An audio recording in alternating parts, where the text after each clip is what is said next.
कांग्रेस के मिशन 2023 का आगाज, घर चलो घर घर चलो अभियान की शुरुआत।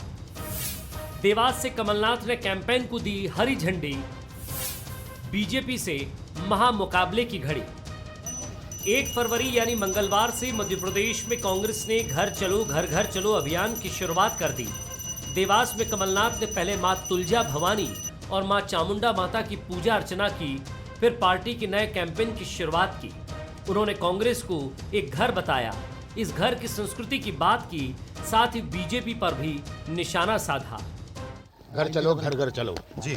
और बहुत सारे लोग प्रवेश कर रहे हैं कांग्रेस में, वो उस घर में प्रवेश कर रहे हैं जिस घर की संस्कृति है, कांग्रेस का घर है। और आज मैंने प्रार्थना करी है और आशीर्वाद मांगा है कि मध्य प्रदेश सही पटरी पर लाएं, मध्य प्रदेश का भविष्य सुरक्षित रहे, हमारे नौजवानों का भविष्य सुरक्षित रहे, हमारे पीड़ित किसान के चेहरों में फिर से मुस्कुराहट हो। कांग्रेस का घर घर चलो अभियान 1 फरवरी से 28 फरवरी तक चलेगा। इस दौरान पार्टी सदस्यता पर भी जोर देगी, साथ ही लोगों को पार्टी की उपलब्धियों से रूबरू भी करवाएगी। वैसे इसका मूड कैसा रहेगा, इसकी एक झलक कमलनाथ ने यह कहकर दे दी है कि कांग्रेस गांधी का घर है और बीजेपी गोडसे का। नहीं, मैं समझता हूँ इस तरह की भाषा का उपयोग किसी को नहीं करना चाहिए। भारतीय जनता पार्टी गांधीवादी विचारधारा पर गांधी जी का जो योगदान है उसको भारतीय जनता पार्टी मानती है, और इस तरह की बात मैं समझता हूँ नहीं कहना चाहिए। घर चलो अभियान की शुरुआत काफी जोरदार दिख रही है, लेकिन क्या पार्टी अपने मिशन को पूरा कर पाएगी, ये भी बड़ा सवाल है, क्योंकि बीजेपी भी बूथ विस्तार कार्यक्रम चला रही है। ऐसे में जमीन पर महामुकाबले जैसी स्थिति भी बन गई है। नमस्कार, मैं हूं शरद द्विवेदी और हमारा आज का मुद्दा है डोर टू डोर सियासत। और बड़ी दिलचस्प बात है कि मध्य प्रदेश के राजनीतिक समर यानी पॉलिटिकल जो लड़ाई है मध्य प्रदेश की, उसके 2 ही योद्धा हैं, बीजेपी और कांग्रेस, सत्ताधारी बीजेपी और अपोजिशन कांग्रेस। और दोनों ही इस समय डोर टू डोर कैंपेन में जुटे हुए हैं। एक एक नेता को 10-10 घंटे बूथ विस्तार योजना के तहत मैदान पर बिल्कुल भेज दिया गया है और वो सघन संपर्क कर रहे हैं। किसका जन्मदिन कब पड़ता है, किसकी मैरिज एनिवर्सरी कब है, किसके यहाँ क्या समस्या है, क्या चुनौती है। और दूसरी तरफ डोर टू डोर कैंपेन की शुरुआत कांग्रेस ने 1 फरवरी को, यानी बात हम करें मंगलवार को, तो देवास से की है। और इसी के साथ ये कोशिश भी है कि आप कह सकते हैं कि बीजेपी की लाइन पर ही एक संगठनात्मक पहल कांग्रेस की है कि आप भी मतदाता तक पहुँचें, जबकि चुनाव में अभी 17-18 महीने का वक्त है, लेकिन आप पहुंचकर लोगों से पूछें कि उनकी चुनौतियां क्या हैं, उनकी समस्याएं क्या हैं और उनका नज़रिया और रवैया क्या है। अच्छी बात है, दोनों ही पार्टियां मैदान में उतरकर पसीना बहा रही हैं, लेकिन कांग्रेस क्या लंबे समय बाद 2008 और 13 की मैं तुलना करूं तो क्या ये अलग तरह का एक कार्यक्रम है? इस पर भी हम बात करने की कोशिश करेंगे। और सवाल ये है कि क्या ये अंतिम नतीजा इसका वैसा ही होगा जैसी कांग्रेस अपेक्षा कर रही है, क्योंकि ये भी बड़ा महत्वपूर्ण सवाल है। और क्या कांग्रेस संगठनात्मक तौर पर इतनी सशक्त है कि वो पूरे मध्य प्रदेश में 230 विधानसभा क्षेत्रों तक, समय हालांकि अभी काफ़ी है, वहाँ पहुंचकर इस तरह की किसी मुहिम को आगे बढ़ा सकती है। आज इसी पर हम बात करेंगे। जो मेहमान हमारे साथ हैं उनसे मिल लीजिए। हमारे साथ हैं वरिष्ठ पत्रकार, राजनीतिक विश्लेषक दिनेश गुप्ता जी, बहुत स्वागत है दिनेश जी। हमारे साथ हैं कांग्रेस के सीनियर लीडर, सेवा दल के पूर्व प्रदेश अध्यक्ष योगेश यादव जी, अच्छे लेखक भी हैं, उनका स्वागत है। और डॉक्टर हितेश वाजपेयी हैं, बीजेपी के सीनियर लीडर, स्पोक्स पर्सन और नागरिक आपूर्ति निगम के पूर्व चेयरपर्सन, का भी स्वागत है। दिनेश जी, किस तरह देखते हैं आप इस कार्यक्रम को और कांग्रेस के नेचर और कांग्रेस के जो संगठनात्मक स्वरूप में आपने पहले भी इस तरह के कार्यक्रम क्या देखे हैं? देखिए शरद जी, ये कार्यक्रम तो पहले भी चलते रहे, लेकिन एक लंबा गैप रहा जब कांग्रेस जो है एक परिदृश्य से बाहर नज़र आती थी, जिसका खामियाजा हमने देखा कि 2008 के चुनाव नतीजे देखे, 2013 के भी देखे, तो सीजनल जो आयोजन होते थे वो होते थे। लेकिन आप इलेक्ट्रल पॉलिटिक्स के हिसाब से ये बहुत महत्वपूर्ण कैंपेन हम कह सकते हैं, क्योंकि 2 ही चीज़ बहुत महत्वपूर्ण होती है, बूथ और वोटर। तो यदि बीजेपी बूथ तक पहुंच रही है तो कांग्रेस जो है वोटर को अप्रोच कर रही है, तो एक नई अप्रोच के साथ है कि पार्टी ये दिखा रही है कि हम अल्टीमेटली जो भी उनके भीतर जो भी उठापटक चलती हो या नेताओं के बीच जो भी कंपटीशन हो, लेकिन वो वोटर को अपना फोकस किए हुए हैं। तो उस लिहाज से जो हम ये कह सकते हैं बहुत महत्वपूर्ण है, और ये बहुत जल्दी शुरू कर दिया। तो इसका कारण जो हम केवल 2018 के नतीजे ही मान सकते हैं, क्योंकि जो बहुमत स्पष्ट मिला नहीं था, और यदि लास्ट मोमेंट पर फिर वो शुरू करते तो शायद फिर 2018 जैसी कोई स्थिति बनती। तो बेहतर ये कि अभी कैंडिडेट भी कांग्रेस को पता लग जाएंगे कि आप डोर टू डोर जाएंगे, और आपका एक संपर्क का दौर भी हो जाएगा। तो उसी हिसाब से कांग्रेस पार्टी का ये प्लानिंग मुझे लगता है। और मालवा से इसकी शुरुआत हुई है। अब ये भी देखना होगा कि कांग्रेस के और महत्वपूर्ण नेता जो आज इस कार्यक्रम में नज़र नहीं आए, हालांकि उनमें से कुछ के स्वास्थ्य की बात कही गई है और भी कुछ कारण बताए गए हैं, लेकिन कांग्रेस के एक एकजुट शो का भी अभी इंतज़ार है जिसमें उसके तमाम दिग्गज और बड़े नेता एक साथ नजर आए। डॉक्टर हितेश वाजपेयी, आपकी पार्टी का मसला नहीं है, लेकिन आपकी प्रिय पार्टी का मसला है, जिस पर आपका ट्विटर हैंडल और आपका सोशल मीडिया और आपकी वक्तृत्व कला तीनों बहुत सक्रिय रहते हैं। इसलिए स्वागत है आपका इस विषय पर अपनी राय रखने के लिए। जी धन्यवाद साहब। तो पहली चीज़ तो घर चलो घर घर चलो, कमलनाथ जी ने तुलजा भवानी माता जी की पूजा करी, और पूजा करने के बाद घर चले गए दिन भर रुक के। तो सबसे पहले तो घर से किसको निकलना है? कमलनाथ जी को निकलना है। देखिए हमें तो बहुत अच्छा लगेगा, क्योंकि हम एक विपक्ष विहीन सरकार चला रहे हैं, तो स्वाभाविक है हमको भी बहुत मज़ा नहीं आ रहा है, इसमें कोई दो मत नहीं है। क्योंकि जनता के विषय नहीं आते, सरकार की आलोचना ठीक से नहीं आती, उस पर कोई प्रभावशील तरीके से विपक्ष नहीं आता, तो सरकार भी इस ज़रूरत को महसूस करती है, नंबर एक। नंबर दो, बिल्कुल आपने ठीक कहा शरद जी कि भाई घर चलो घर घर चलो मान लिया, लेकिन नेताओं में एका तो हो। भाई कमलनाथ जी हैं तो कमलनाथ जी दिग्विजय सिंह जी क्या नहीं जाते, दिग्विजय सिंह जी अजय सिंह राहुल भैया क्या नहीं जाते, अजय सिंह राहुल भैया है तो अरुण यादव क्या नहीं जाते, अरुण यादव है तो उमंग सिंगार क्या नहीं जाते, इनमें से कोई भी सुरेश पचौरी जी क्या नहीं जाता। और तो और ऐसा सुना है कि कमलनाथ जी का जब बैठक होती है तो इनमें से किसी को नहीं बुलाया जाता। तो ये भी एक विचित्र स्थिति है, और आपने देखा ही है, सारी फुटेज आपके पास आती है बैठक के।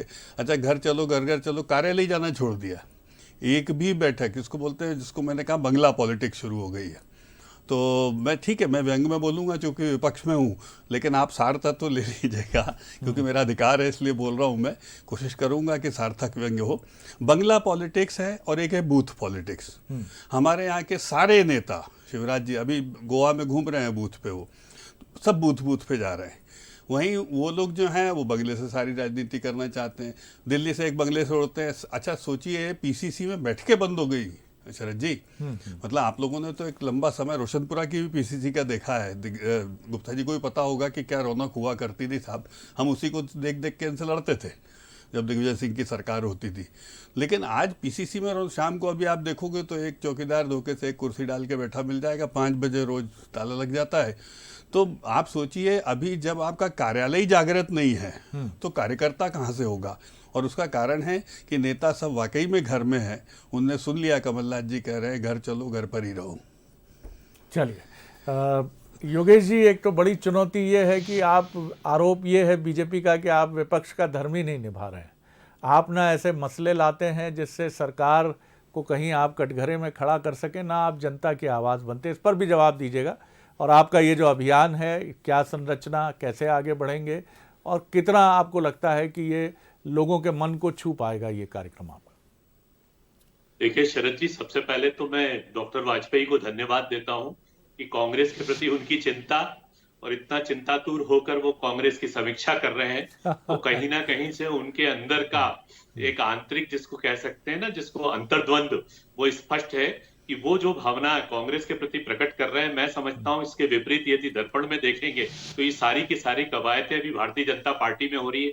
शिवराज सिंह जी क्या कर रहे हैं, बीडी शर्मा जी की क्या चाल है, तो कैलाश विजयवर्गीय जी की क्या कदम आगे बढ़ रहे हैं। तो खैर यह आंतरिक विवेचन कभी कभी विपक्ष के नाम पर सामने आ जाता है। ये डॉक्टर वाजपेयी की मनः स्थिति है, और अंतर स्थिति को प्रकट करने के लिए विपक्ष के साधन अच्छा होता है। खैर बहरहाल, घर घर जन जन संपर्क अभियान इस बात का प्रतीक है कि जैसा कि डॉक्टर वाजपेयी कह रहे थे कि विपक्ष विहीन नेतृत्व, तो मैं आपको स्पष्ट कर देना चाहता हूं कि नेतृत्व विहीन सरकार के खिलाफ हमारी जंग है। जिस सरकार का नेतृत्व ही समाप्त हो गया है, कहां गए भारतीय जनता पार्टी के 28 सांसद? कहां गए भारतीय जनता पार्टी के विधायक? और ये मैं बात कह रहा हूं क्योंकि ये जनता ने पोस्टर लगाना शुरू कर दिए कि हमारा विधायक गायब है, हमारे सांसद गायब है। अभी तो ये बड़ी विचित्र स्थिति है शरद जी, यदि आप सर्वे करेंगे तो कई विधायकों का, सांसदों का जनता नाम ही भूल गई है। कांग्रेस का यह है कि कांग्रेस उन मुद्दों को लेकर पब्लिक के बीच में आ रही है। हमारी रचनात्मकता यह है कि कांग्रेस ने जो एक एजेंडा दिया था, एक अधूरे कार्य थे जो 15 माह की सरकार में अधूरे हो गए, जो खरीद फरोख्त के कारण वो सरकार खरीद ली गई और भारतीय जनता पार्टी की सरकार हो गई। तो हमारा प्रथम लक्ष्य है कि हमारे अधूरे कार्य, जो हमारे एम्बिशंस थे, हमारी जो लक्ष्य थे, उस लक्ष्यों को तोड़कर जो तिलांजलि देकर वापस कर्ज लेकर घी पीने वाली सरकार, नेतृत्वहीन सरकार, जनता से दूर हुई सरकार और एक ही ऐसी सरकार की अभी जो जनता अपने आप को बेसहारा महसूस कर रही है, अपने आप को योगेश जी, डॉक्टर वाजपेयी आपसे एक सवाल करना चाह रहे हैं, अगर आपको एतराज ना हो तो मैं उनको अलाउ करूं। सर मैं कोई आप ठीक है, बिल्कुल स्वागत है। योगेश जी, मैं आपका बहुत इज्जत करता हूं और कांग्रेस की भी करता हूं और आपसे ज़्यादा आगे बढ़ के बोलता हूं कि चलो मेरे अंदर भी एक कांग्रेसमैन है, क्योंकि मैं एक भाजपा का कार्यकर्ता बिना कांग्रेस के अधूरा हूं, तो इसलिए मैं इज्जत करता हूं और चिंता भी करता हूं। मेरा बस एक ही सवाल है योगेश जी कि ये जो अभियान है जिस पर डिबेट रखी है आज शरद जी ने, इसमें जो नेताओं का हम जिक्र कर रहे हैं, माननीय दिग्विजय सिंह जी, अरुण यादव जी, सुरेश पचौरी जी, फिर उमंग सिंघार जी और अजय सिंह जी, ये लोग क्यों नहीं दिखाई देते? मतलब ये बहुत साधारण सा सवाल है, इसको बहुत पॉलिटिकल उसमें मत लीजिएगा। अच्छा किया है कि मैं स्पष्ट भी कर दूं, आपकी लोकप्रिय चैनल के माध्यम से, बंसल न्यूज से ये संदेश पहुंच जाएगा। हमारा घर घर जनसंपर्क अभियान, हमारा कोई एक ही जगह इकट्ठा होकर सम्मेलन करने का वो नहीं है। हमारे प्रत्येक जिले में आज ये अभियान की शुरुआत हुई है। इंदौर जिले में हुई है, देवास जिले, मतलब समस्त जिलों को कह सकते हैं। तो इसलिए हमारे नेता एक जगह एकत्रित होकर आपको डॉक्टर वाजपेयी कल ये न्यूज प्राप्त हो जाएगी कि कौन कौन नेता किस किस जगह सक्रिय है, क्योंकि पेपर में न्यूज तो जरूर छपेगी। तो आपका ये जो एक आपने जो कुनबे को जिसको रायता ढोलने की कोशिश की थी, वो अपने आप ही धराशायी हो जाएगा, क्योंकि प्रत्येक विंध्य क्षेत्र में चाहे राहुल सिंह जी हो, निमाड़ क्षेत्र में अरुण यादव जी हो, चाहे ग्वालियर क्षेत्र में डॉक्टर गोविंद सिंह जी हो, चाहे मध्य क्षेत्र में सुरेश पचौरी जी हो, हमारे जितने भी नेता है वो इस अभियान को अपनी गति देने के लिए आज पग पग चले हैं। ये बात आपको बताएं, इसकी व्यापकता, इसकी समग्रता के बारे में मैं आपको स्पष्ट कर रहा हूं। चूंकि आपने एक केंद्रित कर लिया कमलनाथ जी के बारे में, तो कमलनाथ जी देवास में थे, लेकिन सभी के एक टारगेट थे और सभी उस टारगेट। जी योगेश जी, मैं दूसरे राउंड के लिए लौटता हूं तेजी से आपकी तरफ। जी दिनेश जी, मुझे ये समझाइए जरा, क्या कमलनाथ जी जिस कैलिबर के लीडर हैं, कैलिबर से मेरा आशय है उनका जो केंद्र का जो कद है, एक बड़े मजबूत नेता का, 40 सालों से ज़्यादा का संसदीय अनुभव रहा है उनको छिंदवाड़ा में, और इंदिरा गांधी जी के तीसरे पुत्र की एक इमेज उनकी कांग्रेस में हमेशा रही है। क्या ये कांग्रेस की गुटबाजी के लिए एक बड़ा अहम फैक्टर है कि इससे गुटबाजी तो समाप्त कहीं नहीं होती, किसी पार्टी में कभी नहीं होती, वो चलती रहती है। लेकिन अगर कोई ऐसा नेता आ जाता है, जैसे बीजेपी की मैं बात करूं तो चौथी बार के मुख्यमंत्री शिवराज जी के आगे क्या गुटबाजी, बहुत गुट उठेंगे भी, अगर उठते भी हैं तो चौथी बार का मुख्यमंत्री इतना ताकतवर और इतना उसकी डेप्थ इतनी गहरी होती है कि वो खुद भी समझते हैं और बाकी पार्टी भी बहुत। तो क्या ये वाइस वर्सा है मध्य प्रदेश में कि यही फायदा क्या कांग्रेस को भी मिलेगा जो बीजेपी में शिवराज जी की प्रेजेंस का बीजेपी को मिलता है? देखिए शरद जी, कांग्रेस में जो नेता होता है या अध्यक्ष होता है, उसको अपनी जमावट खुद करनी होती है। तो विरोध तो वहाँ कांग्रेस पार्टी का जो चरित्र है वो भारतीय जनता पार्टी से हम उसकी तुलना नहीं कर सकते। दोनों अलग अलग स्वभाव की पार्टियां हैं। एक नेता आधारित पार्टी है तो दूसरा कार्यकर्ता और संगठन आधारित है।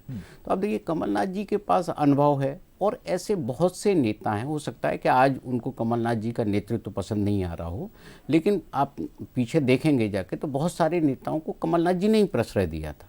उनको आप टिकट में मदद की होगी या कई तरह से उन्होंने मदद की होगी, लेकिन जब आप नेतृत्व करने आते हैं तो फिर बहुत सारी तलवारें दिखाई देती हैं।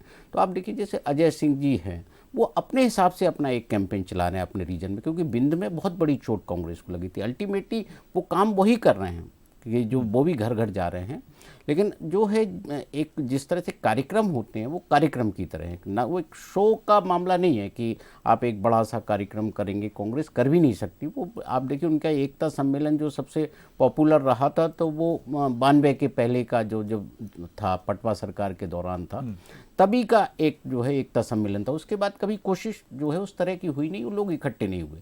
जब होते हैं तो हमने ये देखा था कि जो अलग अलग, जैसे दिग्विजय सिंह जी ने 18 के चुनाव में अलग रोल था, सिंधिया जी का अलग रोल था, लेकिन एक साथ मिलकर काम वो नहीं करते। तो ये जो कांग्रेस की ही प्रॉब्लम है।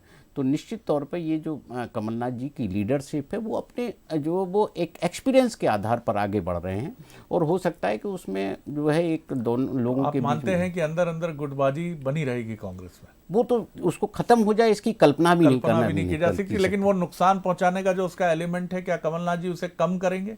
नहीं, देखिए जो आप आने वाले दिनों में भी बहुत दूर हैं इलेक्शन, और क्या सीन होता है, क्योंकि क्या परिवर्तन हम देखते हैं, जिला कांग्रेस क्या रणनीति होती है, तो बहुत सारी चीजें।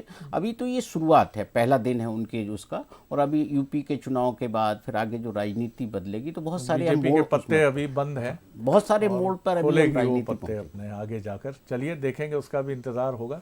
डॉक्टर हितेश वाजपेयी, 2018 का चुनाव ये बताता है कि अपने प्रतिद्वंदी को कमजोर तो कभी नहीं आंकना चाहिए, और बीजेपी ऐसी पार्टी भी नहीं है कि वो भले ही राजनीतिक बयानबाजी अपनी जगह है, लेकिन कमलनाथ जी की प्रेजेंस को बीजेपी ने उस समय भी गंभीरता से लिया, अब तो और गंभीरता से ले रही है। 28 सीटों के उपचुनाव को छोड़ दें तो उसके बाद भी जो उपचुनाव हुए हैं, चाहे दमोह हो या रेगांव हो, बीजेपी के सामने कांग्रेस ने एक अपनी जैसी भी है लिमिटेड भी मैं कहूँ तो एक चुनौती प्रस्तुत की है। तो आप किस तरह देखते हैं कांग्रेस की इस प्रेजेंस को, और किस तरह से बीजेपी इस बार जिस तरह की और मुस्तैदी हम देख रहे हैं आपकी संगठनात्मक, तो किस तरह से आप क्या इस बार संगठन और कार्यकर्ता बहुत अहम रोल हमेशा की तरह, लेकिन इस बार और अधिक रोल प्ले करेंगे? बिल्कुल शरद जी, और मैं देखिए मैं तो बहुत खुल के इस बात को हमेशा कहता आया हूँ शरद जी कि भारतीय जनता पार्टी का मुकाबला कभी भी कांग्रेस से होता ही नहीं है। तो मैं बहुत विनम्रता से आपकी उस लाइन को जरूर पीछे करना चाहूँगा कि हमारे लिए कांग्रेस कोई चुनौती है। भारतीय जनता पार्टी लगातार, हम लोग 17 साल से सरकार में है, बीच में 15 महीने का कुशासन यदि कमलनाथ जी का छोड़ दें तो स्वाभाविक है कि सरकार को लेकर बिटवीन द लाइंस में क्या देखूं कि कांग्रेस चुनौती नहीं है, तो फिर कौन है चुनौती? और उसका कारण मैं आपको लॉजिकली बताता हूं। कारण ये था, यदि कांग्रेस चुनौती होती तो हमको 18 में सर 2.5 लाख मत अधिक नहीं मिले होते, और उसके बाद भी हम 5 सीटें नहीं लूज करते। तो इसको समझना है। तो क्या आपके भीतर से ही चुनौती प्रकट होती है? स्वाभाविक। दमोह का चुनाव क्या आपको लगता है 17,000 से हम लोग हार सकते हैं क्या? भाई हम कांग्रेस से नहीं हारते, कभी नहीं हारे। तो जब भी बाइपोलर इलेक्शन होगा, कांग्रेस अस्तित्व में आएगी तो हमको तो लाभ होगा। और इसीलिए मैं तो चाहता हूँ योगेश जी के सामने, तब तो पहचानेंगे लोग कि विवेक तनखा साहब कहाँ हैं, जयव्रत, प्रियव्रत और नकुल बकुल ये लोग सब कहाँ हैं। लेकिन भाई ये विषय नहीं बनना है, तो हमको हमारा घर व्यवस्थित करना है। और यही कारण है आज जो अभियान हमने लिया है कि हमको हमारे 65,000 बूथ के ऊपर शरद जी बूथ अध्यक्ष चाहिए। चुनाव बूथ पर लड़ा जाएगा और बूथ पर ही लड़ा जाएगा, ये भोपाल से नहीं लड़ा जाएगा। और जहां यदि हम कमजोर हुए वहां पर आपको कांग्रेस दिखाई दे जाएगी, जिसका खामियाजा प्रदेश भुगतता है। हमने 15 महीने देखा है इस बात को। तो भारतीय जनता पार्टी को आने वाले चुनाव में भारतीय जनता पार्टी के लिए खुद को व्यवस्थित करना है। इस दिशा में हमारा सारा जो अमला या हम कहें हमारे सारे नेतृत्व लगे हुए हैं। और गवर्नेंस को लेके हम जानते हैं 2-3 साल हमारे कोविड में निकले हैं, तो स्वाभाविक है ट्रेजरी के ऊपर बहुत दबाव है शरद जी। बिल्कुल। और उस दबाव का रिफ्लेक्शन का लाभ अपोजिशन को मिल सकता है। तो हम उसको किस प्रकार से मैनेज करेंगे, क्योंकि हमारी नीति सही है, नेता सही है, इंटेंशन सही है। उसके बाद हमको अब 18 जैसी चीज़ों पे ध्यान देना पड़ेगा। और यही कारण है, मैं फिर आपको कह दूं, मेरे लिए आज भी दुख का विषय है कि कांग्रेस हमारे लिए चुनौती 23 में भी नहीं रहेगी। हमको हमारा घर व्यवस्थित करते हुए आगे बढ़ना है। रहा सवाल कांग्रेस का, तो कांग्रेस मान के चलिए सर बंगले से नहीं जीत पाएगी। चलिए, तो डॉक्टर हितेश वाजपेयी ने कई चीज़ों को बहुत ईमानदाराना तरीके से रखने की कोशिश की है, चुनौतियों को देखा है, उनके स्वरूप को पहचाना है, और ये कहा भी है कि हाँ कुछ चीज़ें हैं जिन्हें व्यवस्थित करने की ज़रूरत है।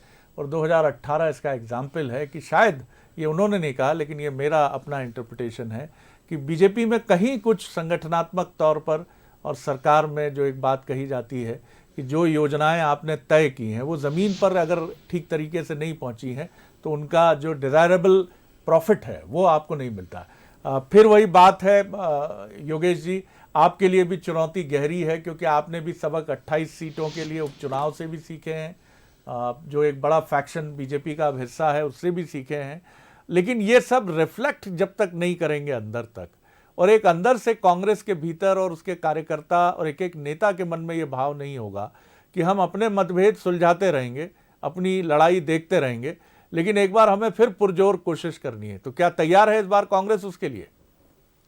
शरद जी, सबसे पहले तो मैं डॉक्टर हितेश जी को एक विद्वान प्रवक्ता मानता हूं, लेकिन बड़ी अजीब बात आज उन्होंने कर दी। क्या पता विवेकहीनता कैसे उनमें प्रकट हुई। 2018 से इनकी पार्टी हारने वाली, जिस पार्टी से चुनाव हारे हैं वो इनको चुनौती नजर नहीं आती, ये बड़ा हास्यास्पद लगा। दूसरी बात है, एक बात उन्होंने जो स्वीकार की अपने अंतस में जो खलबलाहट थी कि चुनौती हमारे अंदर ही है, मतलब उन्होंने स्वीकार कर लिया कि गुटबाजी है भारतीय जनता पार्टी में, और वो स्पष्ट भी हो रहा है, धीरे धीरे सामने आ रहा है शरद जी कि मुरली राव किस तरीके से शिवराज जी का विकेट गिराने के लिए आए और कह रहे थे कि आखिरी टेस्ट मैच, वो अभी भी नहीं सुधरेंगे। स्वीकार कर लिया है कि अब हमारे अंदर ही इशारे के बाद भी वो हमारे ही देखेंगे।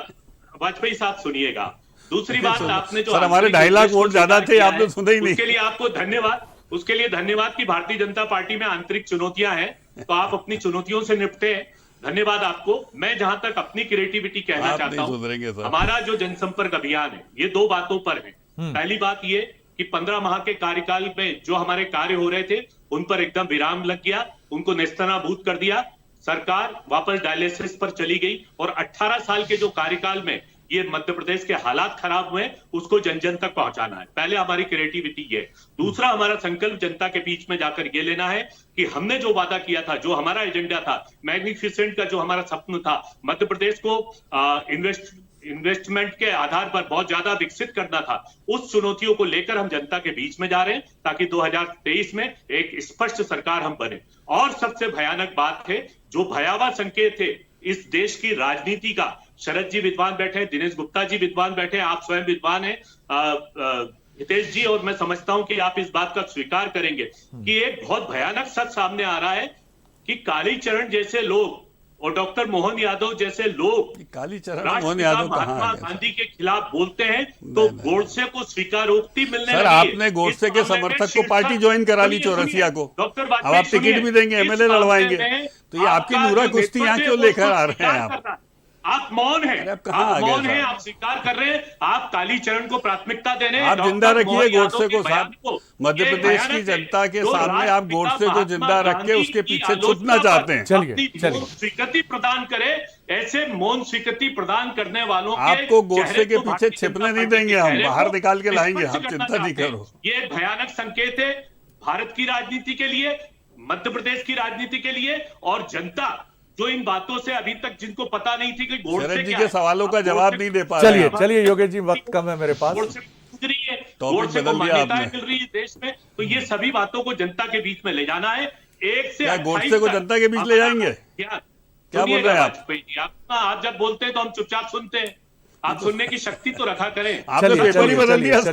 चलिए मैं, एक शक्ति होती है, सच को सुनने की शक्ति होना चाहिए। जब आप बोल रहे थे भाई पेपर तो वही रखो, आपने पेपर ही बदल दिया पूरा। जो अभियान है वो हमारा अभियान तो एक दिनांक का है, लेकिन ये दिनांक 28 तारीख को समाप्त होने वाली नहीं है। 2023 तक ये निरंतरता रहेगी, और गोडसे और गांधी के चरित्र, गांधी के बारे में इस देश में कटु बोलने वाले और मौन स्वीकृति प्रदान करने वाली भारतीय जनता पार्टी के खिलाफ ये अभियान निरंतर जारी रहेगा, निर्बाध जारी रहेगा।